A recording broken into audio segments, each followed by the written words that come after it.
welcome back to the channel. And it died.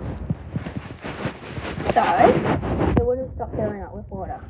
Must be the idiot. 18-year-old Miele washing machine. If you're wondering why the lid's off,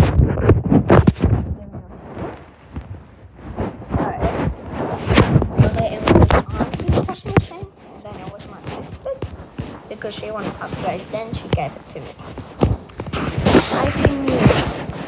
Yeah, and when they were delivering it, like now I have concrete in it, so it was really heavy, so my brother-in-law decided to put on a skateboard to craft around him.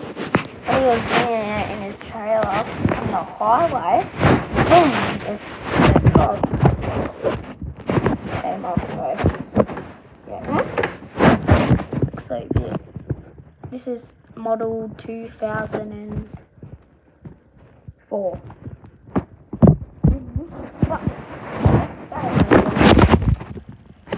Ariston. I think that's how I say it.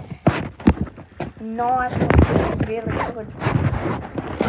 Okay, and if you want me to do a review on it, at least one like, please. One like.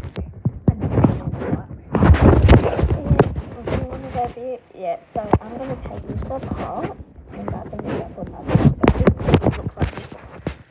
Okay, bye.